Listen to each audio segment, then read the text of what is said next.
Bonjour à tous et à toutes, samedi 14 mars. Alors, faut savoir que depuis la dernière fois, j'ai fait pas mal d'audio que j'ai effacé. Parce que je me suis dit, bon, vu qu'il y a le raz-de-marée médiatique, ça sert à rien d'en rajouter. On va attendre un petit peu que les choses se décantent pour venir avec un audio qui va récapituler, toutes les questions que je reçois en privé.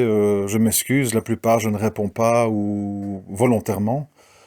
Je vais expliquer tout de suite pourquoi.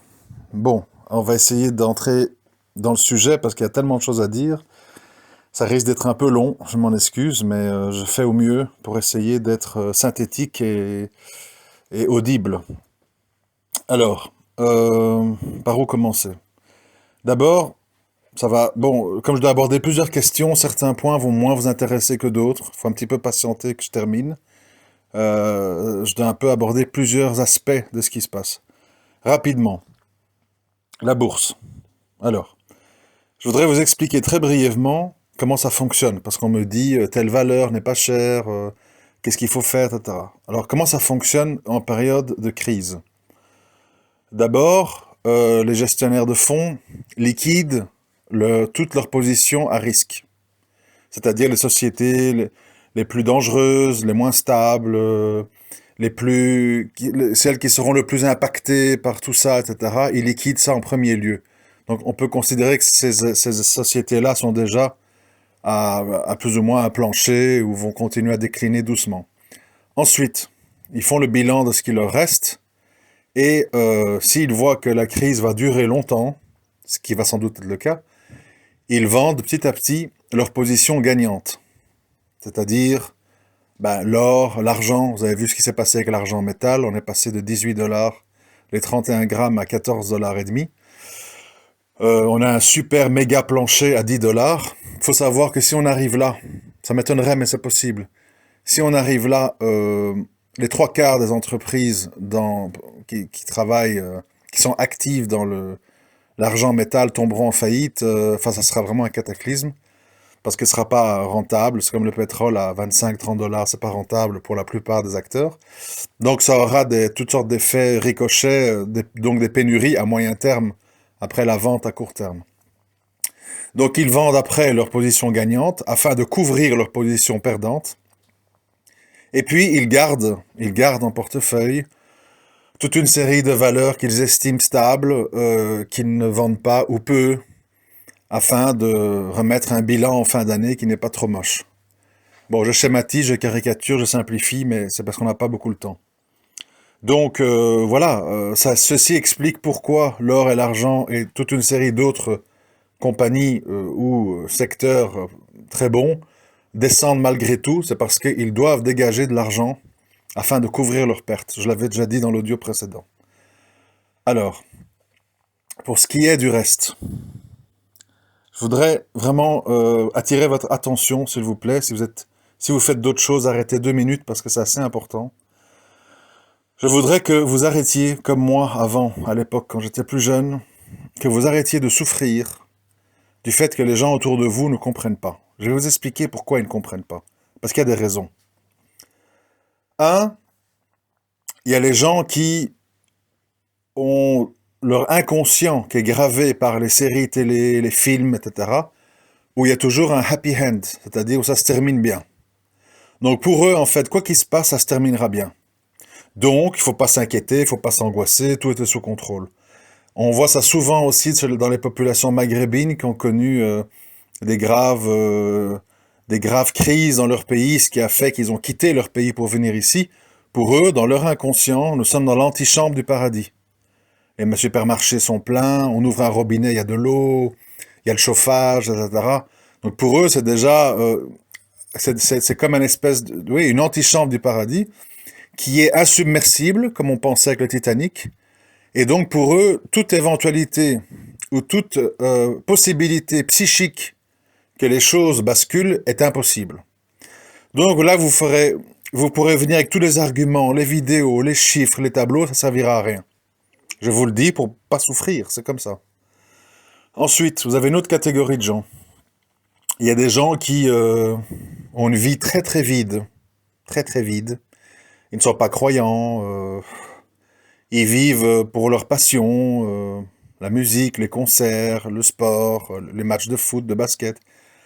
Pour eux, en fait, on n'a pas tellement envie d'entendre tout ça. On préfère dire que c'est des complots, des gens qui exagèrent, des gens qui voient tout en noir, etc. Il y a mille et un qualificatifs, afin de ne pas prendre vos déclarations au sérieux. Parce qu'ils sont déjà des gens vides. Si vous leur enlevez l'espoir enfin, si vous mettez en danger leur passion, euh, ils vont rejeter, parce que pour eux, rejeter leur passion ou penser que ça va s'arrêter, c'est comme si vous les coupiez de tout. Et donc, ils n'ont pas du tout envie de se retrouver dans cette situation-là. Ensuite, là, on arrive chez les croyants. Là également, vous allez trouver soit des complotistes. Oui, l'Amérique, truc, en Chine, bon, ça se base sur rien, des ragots, des impressions, des feelings, bon, voilà. Donc, soit ils vont dire c'est un complot, soit ils vont dire Khair, Inch'Allah, n'arrivera que ce qu'Allah a décrété. Le musulman place toute sa confiance en Allah. De toute façon, c'est lui qui régit tout. Donc voilà. Donc ça veut dire que dans leur esprit, nous n'avons pas de raison, nous n'avons pas de libre arbitre. Nous n'avons pas à anticiper ou à nous prémunir parfois d'un châtiment qui va tuer tout le monde. Enfin, qui va toucher tout le monde, pardon. J'espère que ça, c'est pas un lapsus révélateur. Je pense pas, j'espère que non. Et donc, eux, en fait, vont automatiquement vous qualifier de mauvais croyant, ou de peureux, ou de quelqu'un qui n'a pas confiance en Allah, parce que vous êtes à l'affût des nouvelles et vous êtes à l'affût de ce qui se passe. Et ils vont même vous dire, surtout, surtout, ne fais pas de réserve, c'est pas bien, tu dois laisser pour les autres, etc., etc. Donc, ils sont dans une vision, en fait, très déconnectée de la réalité. Voilà, je ne juge pas, hein. Chacun est comme il veut, c'est comme ça. Moi, je sais bien que l'humain est très divers, donc il n'y a pas de souci, mais j'explique juste le panorama. Ensuite, vous avez les prédicateurs, les responsables de mosquées, les prêcheurs de YouTube, etc. Là, vous remarquerez comme moi que c'est le silence radio. Allez sur les pages YouTube de Boussena, de Ismaël Mounir, de Nourdine Aoussat, de Hassani Hussein, etc., etc. C'est le désert le plus total. On ne dit rien sur l'économie, on ne dit rien sur le virus. Au mieux, ce qu'on dit, c'est ah, place ta confiance en Allah, aide tes voisins, aide les vieux et les gens qui n'ont pas accès, va faire les courses pour eux. Enfin, voilà un discours très simpliste, bien entendu, hein, qui tient de nouveau pas compte du contexte, du fait que nous sommes une minorité de croyants au milieu de mécroyants, que les gens ici, pour un oui ou pour un non, on le voit que les gilets jaunes basculent dans la violence, les pillages, etc. Enfin bref, ils n'ont pas une vision d'ensemble, c'est comme ça. Et donc, vous ne pouvez pas non plus compter sur les responsables religieux. Voilà pourquoi, si vous faites la somme de tout ce que je viens de raconter, oui, vous allez être très seul. Parfois, dans une même famille, moi j'ai des témoignages, des frères, ben, ils ont leurs frères et sœurs de sang, qui ont leur âge, hein, de leur génération, qui ne comprennent absolument pas du tout ce qui arrive. Alors, vous vous rappelez, quand j'ai parlé des gens qui sont vides, qui n'ont que leur passion, ben, faut comprendre, hein. Vous avez des gens, je suis en 5e année de médecine, dans 10 ans je ferai ceci, dans 15 ans mon cabinet, dans 25 ans mon mariage, dans 30 ans mon premier enfant. Ces gens-là n'ont pas du tout envie d'entendre. Nous sommes au bout du chemin, le système va se collapser. Et il va dire quoi. Moi j'ai investi 25 ans de ma vie ici dans mes études, mes trucs, et tu vas me dire que tout ça va s'écrouler, qu'on ne peut pas faire confiance à l'État. Tu es fou, voilà. Donc vous allez tout entendre. Fou, complotiste, malade, exagérateur, égoïste, individualiste, tu vois tout en noir, t'as pas confiance en Allah. Vous allez entendre tout ça. C'est comme ça. Alors, euh, qu'est-ce qu'il faut faire? Qu'est-ce qu'il faut dire? Écoutez, un peu comme à l'image des prophètes, je dis pas que nous sommes des prophètes, à Billah, je dis à l'image, bien il faut passer le message. Voilà, je t'ai informé, je t'ai dit. Tu en fais ce que tu veux. Tu me prends pas au sérieux, c'est pas grave. Tu me prends pour un fou, c'est pas grave. Tu me prends pour un mauvais croyant, c'est pas grave. C'est ton avis, je le respecte. Et puis vous continuez à vivre, vous continuez à faire vos choix de vie.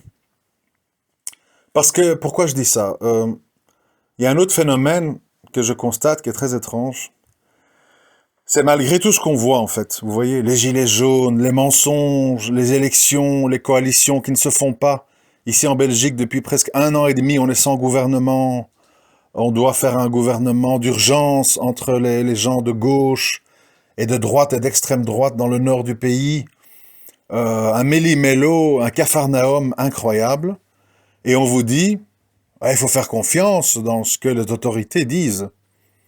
Moi, je ne suis pas occupé comment je vais dire, à rabaisser les autorités. Je dis simplement la chose suivante. Le mandat des autorités, c'est quoi? Maintenir le calme et l'unité du pays. Quitte à mentir, quitte à pas tout dire, quitte à exagérer dans un sens ou dans un autre, en fonction des intérêts du moment. C'est comme ça que ça fonctionne.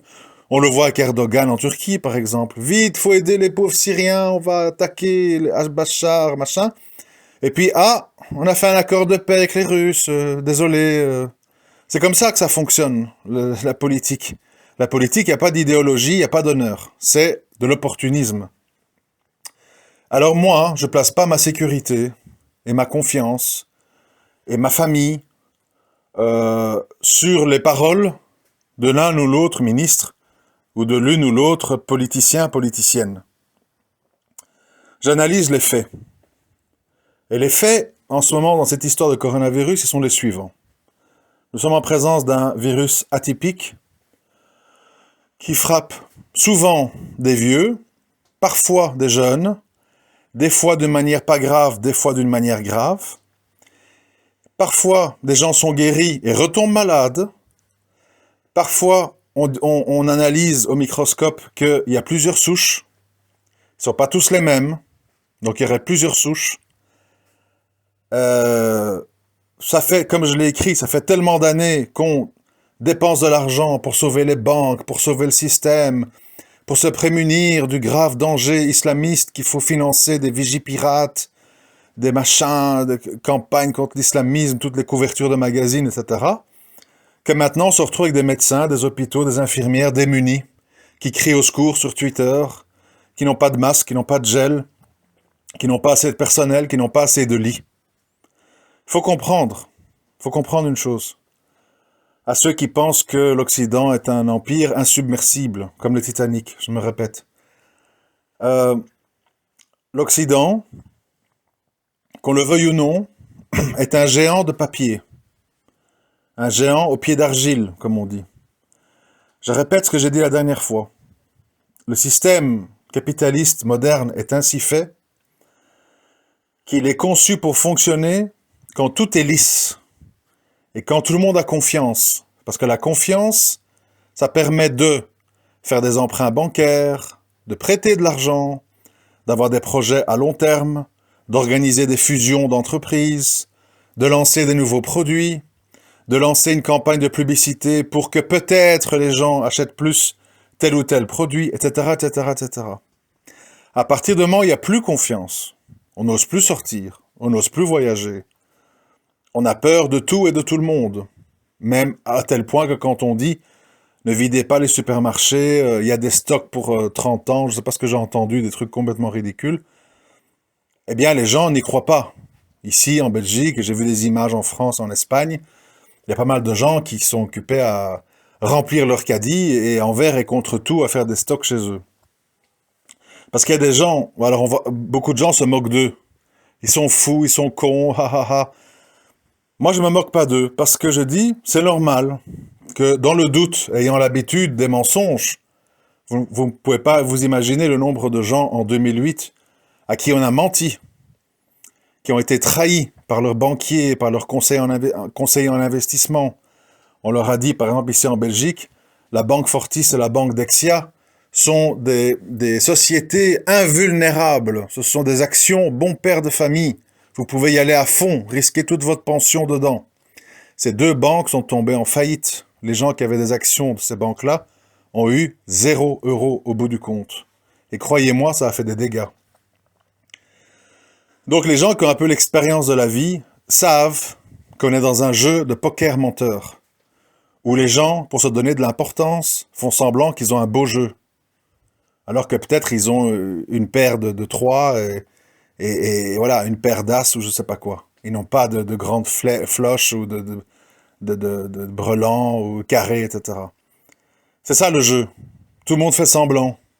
L'Iran, depuis 20 ans, on va enrichir notre uranium, attention, on va rayer Israël de la carte. Bon, on fait le gros dur, on fait les grands méchants en Corée du Nord, on tire des missiles dans la mer, attention, on est là, on existe, et puis il se passe rien.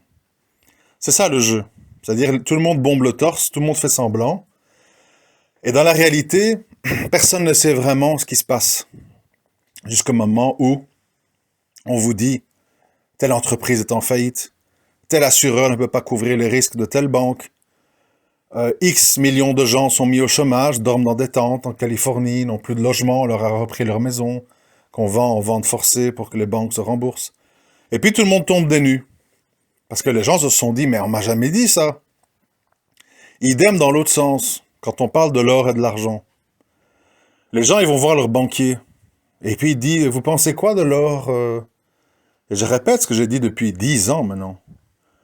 Vous ne trouverez jamais un banquier, un conseiller financier qui va vous dire « Oui, l'or, c'est le moment, franchement, tout va mal, sauvez ce que vous pouvez sauver.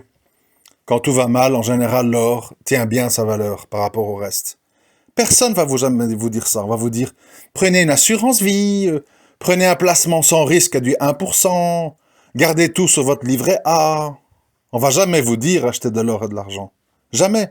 Parce que vous mettez votre argent hors système, et ça n'intéresse personne. Mais je ne peux pas ici expliquer rapidement en quoi c'est un acte un peu révolutionnaire d'acheter de l'or et de l'argent, ce serait trop long. Mais bon, sachez-le et faites l'expérience si vous voulez, allez à votre banque et dites « je voudrais acheter de l'or, j'ai l'impression que tout va aller mal », vous verrez ce qu'on va vous dire. Vous êtes sûr, attention, on va vous le voler. À la limite, si vous voulez louer un coffre pour qu'on le garde chez nous, ils vont vous dire des choses comme ça. Ensuite, les mesures. Bon, comme l'a très bien dit, enfin pas qu'un frère, plusieurs personnes disent ça, il faut savoir que l'Europe, c'est pas la Chine. C'est-à-dire qu'ici, on le voit, pour pas casser l'économie, pour pas casser le commerce, comme on n'est pas dans des pays étatiques comme la Chine, tout est privatisé, eh bien, on a d'abord sonné l'alarme très tard, trop tard sans doute, et malgré que maintenant on a pris des mesures, avec le discours de Macron hier ou avant-hier, il y a encore beaucoup de trous, puisqu'il y a toute une série de choses, les gens en dessous de 100 personnes peuvent se réunir. C'est tellement fou, en fait, ça passe comme une lettre à la poste. C'est-à-dire, si vous êtes 99, ben vous pouvez vous réunir, et on suppose que dans le lot, personne n'a la maladie, quoi. Bon. Ensuite, si vous pensez être infecté, mais que vous n'êtes pas malade, mourant, avec 48 de fièvre, eh bien, vous rentrez chez vous. Donc, on vous dit pas, attention, on vous dit pas que pendant 15 jours, vous pouvez être infecté sans avoir de symptômes, et donc vous pouvez contaminer plein de monde en ne sachant même pas que vous êtes malade, parce qu'on garde les tests pour les gens gravement malades, pour être sûr qu'ils ont ça. Donc, il faut voir la réalité en face. La réalité en face, c'est que le nombre de gens contaminés est beaucoup plus important que ce qu'on nous le dit, qu'il y a plein de gens autour de vous qui sont chez eux ou pas, parce qu'il y a des gens qui s'en foutent, qui sont porteurs du virus, et qui touchent les boutons d'ascenseur, les poignées de porte, bonjour madame, machin truc. On le voit avec les politiciens, j'ai un peu vu quelques images du prince Charles, de Trump, d'un ministre hollandais. Les gens rigolent, vous voyez. Ah, on se donne plus la main, on se fait le coup de coude. Pour les gens, c'est un peu festif pour le moment, vous voyez. C'est marrant, quoi. C'est marrant, ça change nos habitudes. C'est des gens qui sont dans une autre planète, vous comprenez. Ils touchent des 10 000 € par mois. Ils pensent que la médecine va les soigner de tout, que les autres vont mourir, mais pas eux. Donc, je vous dis, on est pour moi, hein, de ce à quoi j'assiste, parce que on est dans une espèce de film. Après, je voudrais me faire l'écho d'un autre frère que j'ai vu sur YouTube. Il a dit, de manière assez solennelle, et il a raison, il a dit, j'ai conscience que je vis sans doute le plus grand moment de ma vie. Un événement qui arrive une fois par siècle. C'est, même si tout le monde rigole, hein, parce qu'on a l'art de dramatiser ce qui n'est pas grave et de dédramatiser ce qui est grave dans nos sociétés, ce qui arrive en ce moment, il faut que vous compreniez bien tous que c'est beaucoup, beaucoup, beaucoup plus grave que le 11 septembre, que la crise de subprime, que l'éclatement de la bulle Internet. C'est beaucoup plus grave et ça sera beaucoup plus profond. Et il y aura beaucoup plus de faillites. Et on mettra beaucoup plus de temps à s'en remettre. Pourquoi?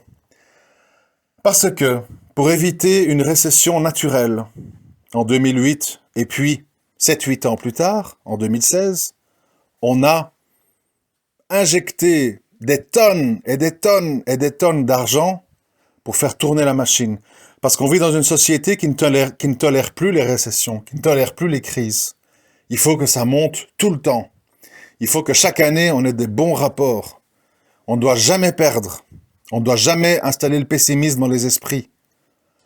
Évidemment, comme on a fait ça sans arrêt depuis maintenant 12 ans, aujourd'hui qu'on a vraiment besoin de stimuli, qu'on a vraiment besoin d'argent, qu'on a vraiment besoin d'incitatifs pour maintenir l'économie en place, eh bien, il n'y a plus rien. Et s'il y a, ça va être au prix d'un endettement sans doute fatal pour toutes nos civilisations. Parce qu'on était déjà au bord du trou, avec des dettes d'État colossales, qu'on va être obligé, pour ne pas voir la société s'écrouler, de voir s'agrandir. Ça voudra dire quoi? Plus de lois contre les retraites, plus de précarité, plus d'emplois mal payés, plus d'insécurité de l'emploi, etc., etc. Je ne vais pas vous faire la liste de toutes les conséquences, on en aurait jusqu'à demain matin. Et il y aura donc plus de gilets jaunes et plus de gens qui vont voter extrême droite. Vous voyez, tout est interconnecté. Tout est interconnecté. Les gens pensent, ah ben la Banque fédérale américaine ou allemande rajoute quelques zéros dans l'ordinateur, on paye tout le monde et puis tout va bien. Ça fonctionne pas comme ça. Il y a des dettes, il y a des créditeurs, il y a des gens qui prêtent, il y a des gens qui veulent être remboursés. Et il y a tout simplement un autre problème, c'est qu'à un moment donné, l'argent n'achète pas tout. On aura beau injecter de l'argent pour que toutes les entreprises qui normalement devraient faire faillite ne tombent pas en faillite, on ne pourra pas forcer la population allemande, italienne, française, belge de consommer, de lancer des entreprises, d'embaucher. On ne peut pas les forcer à ça. On peut les inciter, on peut faire semblant, on peut dire tout va bien.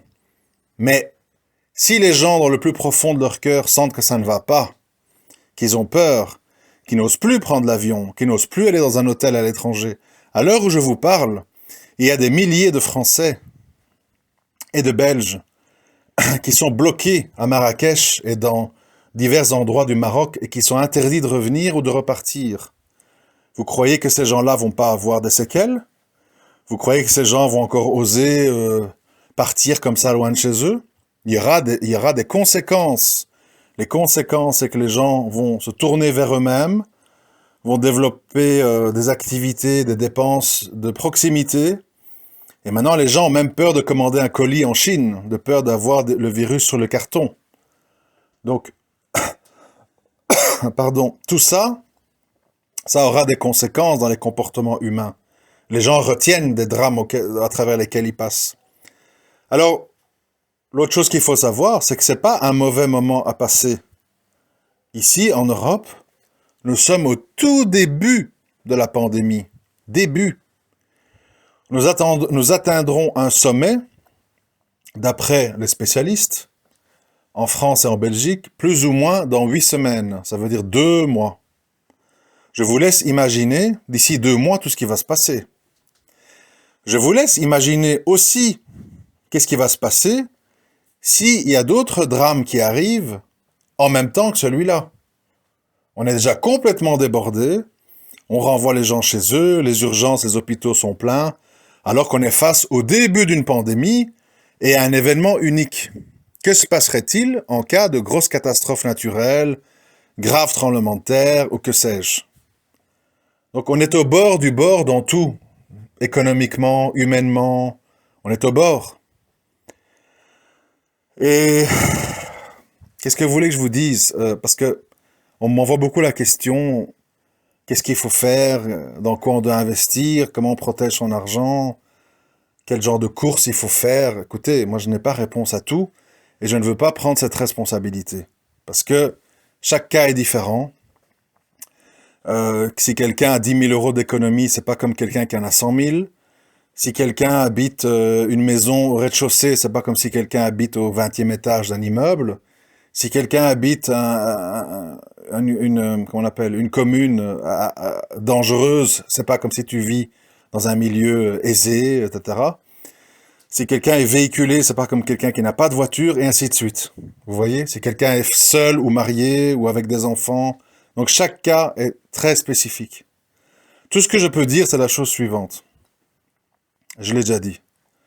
D'abord, le plus important de tout, c'est d'avoir chez soi les choses. Ne pas hésiter, en fait, de taper un peu dans ses économies pour avoir tout ce qu'il faut à la maison. Un congélo. Enfin, je ne peux pas faire la liste, je vous laisse quand même imaginer, parce que si je commençais à faire la liste, on n'en finit plus, mais un congélo, des bons vêtements qui durent longtemps, des conserves, de l'eau, des bonnes chaussures de marche, une lampe torche, que sais-je. Essayez de réfléchir à votre situation, de ce que vous aurez besoin, parce que je répète mes exemples que je cite souvent. Les biens de première consommation, ça n'a pas de valeur, vous comprenez? Si vous êtes pieds nus en forêt, parce que vous pouvez plus être chez vous, il y a eu le feu ou que sais-je, ou il y a des bandes dangereuses qui tournent, vous êtes enfui, vous êtes dans une forêt, par exemple, et vous êtes pieds nus. Le gars qui va vous fournir des bottes de marche, ces bottes, elles valent combien à ce moment-là? 100 €? 1000 €? 10 000 €? Ça dépend. Tout est possible. Donc pensez à acheter, tant qu'il est encore temps et possible, les choses qui vous sont nécessaires dans votre vie. Et dans tout ce que vous pouvez imaginer qui pourrait vous arriver. Hein? Petit conseil pour ceux qui ont une voiture. Hein? Pensez à faire l'entretien et à toujours avoir le réservoir d'essence rempli. Ne jamais le laisser à moitié vide ou trois quarts vide. Parce qu'il se peut que dans certaines circonstances, vous deviez rouler longtemps et loin et qu'il n'y ait pas de pétrole disponible. Vous serez content d'avoir un réservoir plein qui vous permet de faire 1000 km plutôt que 200. C'est toutes des petites choses auxquelles il faut réfléchir. Pour le reste, oui, bien sûr, mais je l'avais dit, l'or va descendre parce que les fonds de pension vont devoir vendre leur or pour couvrir leurs pertes. Donc à mon avis, on va descendre, c'est difficile à dire, mais moi je dirais à 1450 $ les 31 grammes, on est à 1540 je crois. Donc on peut perdre encore 100 $ les 31 grammes. Mais rien n'empêche de penser qu'en cas de très très grave crise prolongée, on ne sait pas comment la pandémie va se répandre aux États-Unis, qu'on ait un or qui descend à 1100. Ce qui signifiera à ce moment-là à peu près, je dirais 30 000 € du kilo au lieu de 50 000 actuellement. Donc attention, l'or, pas tout de suite, pas trop, et ça dépend. Voilà, sinon vous risquez de surpayer, c'est pas le but. Et puis pour le reste, c'est très délicat. Oui, si c'est pas la fin de la fin, il y a des entreprises qui sont vraiment, vraiment pas chères. Renault, Total, enfin ExxonMobil, plein de grosses sociétés, des grosses multinationales qui tomberont sans doute pas en faillite. Mais quand ça va remonter, est-ce que ça va se rétablir? C'est très compliqué parce que maintenant, avec le pétrole bon marché, on est dans un environnement qui est très différent. Par exemple, la Chine a déclaré, si le pétrole reste à 30 $, comme c'est le cas en ce moment, eh bien, on va refaire nos réserves de pétrole à ras-bord, on va désinvestir dans les énergies renouvelables, éolien, photovoltaïque, et on va se reconcentrer sur le pétrole s'il est à 30 $. À ce moment-là, toutes les énergies renouvelables ne sont pas rentables. Et donc, on va revenir à des produits et des investissements dans les énergies polluantes, on va dire, hein. Donc gaz, pétrole, etc. Très compliqué de lire dans tout ça, parce qu'il y a tous les effets directs et indirects. Je prends un exemple complètement inattendu. Le gaz naturel qui était en chute libre depuis de nombreuses années est occupé à remonter. Pourquoi? Parce que tous les puits de pétrole qui vont fermer, qui vont tomber en faillite, produisaient également du gaz. Et donc, ce surplus de gaz qu'il y avait sur le marché va être contrebalancé par tout le gaz que ne produiront plus ces entreprises en faillite. Donc, on anticipe déjà un manque de gaz. Donc, le gaz remonte. C'est compliqué, je vous dis, c'est très compliqué parce que tout est interconnecté et les malheurs des uns font le bonheur des autres. Et puis, il y a les politiques qui font des choix, c'est très compliqué. Euh, Sinon, je pense avoir à peu près tout dit parce que je ne peux pas tout évoquer. Mais je voulais beaucoup insister sur cet aspect d'isolement social. Je vous ai énuméré tous les gens qui ne vous comprendront pas. Pire, qui vont vous insulter. Voilà, moi je suis membre de certains groupes qui n'ont rien à voir avec la religion, l'économie, etc. On parle de sport, où les gens se disent, bon, ça va passer, ça tuera que les vieux. En attendant, j'attends que mon équipe de foot rejoue un de ces quatre. Ouais, ça m'intéresse pas. Arrête un peu de nous donner des infos, ça m'intéresse pas. Voilà, c'est ça la réalité. Et donc, vous devez faire face parfois à des gens de votre famille insouciants ou qui vivent dans les mythes, ou les gens désintéressés, ou les gens qui ont peur, donc ils veulent pas entendre parce que ça va nourrir leur peur. Il y a plein de raisons qui font que les gens n'écoutent pas. Ou, dans le cas des religieux, l'excuse, le paravent islamique pour dire ah oui, il faut avoir confiance en Allah, ça sert à rien d'anticiper, de faire les sababs, de toute façon, n'arrivera qu'à ce qu'Allah a décrété. Voilà, moi je n'ai qu'une bouteille d'eau en réserve, ça me suffira. Et d'ailleurs, j'irai donner la moitié à mon voisin. Voilà, bon. Moi je veux bien, hein, c'est bien tout ça, hein, mais après il faut faire attention de ne pas trop dire ça à tout le monde parce que ça, on risquerait de devenir responsable de drames en fait. Donc, je m'excuse de porter des jugements, mais moi je suis toujours catastrophé en fait de voir que les musulmans qui prennent la parole en public sont tellement déconnectés à tous les niveaux de la communauté musulmane. Au niveau des mariages, au niveau de l'économie, au niveau de l'éducation des enfants, au niveau des crises sanitaires, au niveau de la compréhension de qu'est-ce que le système démocratique et les élections. C'est catastrophique, catastrophique. Je ne remets pas en compte leur connaissance religieuse, qui a étudié à Médine, à Al-Azhar, machin, Taskiya, chez Wichir, j'étais en Mauritanie 10 ans dans le désert. C'est très bien. Mais si tu ne sais pas faire des connexions avec le réel, tu es peut-être nocif. Je suis désolé de le dire, mais c'est la réalité. Aujourd'hui, on est dans une époque où on a besoin de savants qui sont très compétents dans la jurisprudence du contexte. Sans ça, ils sont peut-être même nocifs, dangereux, parce qu'ils sont hors sujet, dans plein de domaines dont je parle à longueur d'audio. C'est peut-être dur ce que je dis, mais si vous réfléchissez bien, vous comprendrez que c'est pas totalement faux. Bon, je vais vous laisser ici, ça fait 30 minutes. Je sais qu'on se déconcentre, etc.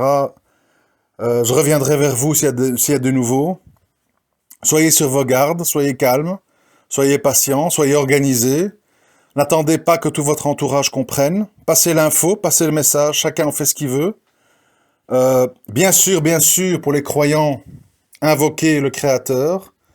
Demandez-lui patience, subsistance et protection. Et soyez confiants, une fois que vous avez fait tout ce qu'il fallait faire, que votre conscience est tranquille face à votre entourage et face au Créateur. C'est ce qui compte. Le reste, c'est pas important. L'humain est ingrat, l'humain est idiot, l'humain est égoïste, l'humain est individualiste, l'humain est très content de lui-même et l'humain déteste se remettre en question. C'est la réalité, c'est comme ça, il faut l'accepter. Je vous remercie de m'avoir écouté, à très bientôt, Inch'Allah. Prenez soin de vous.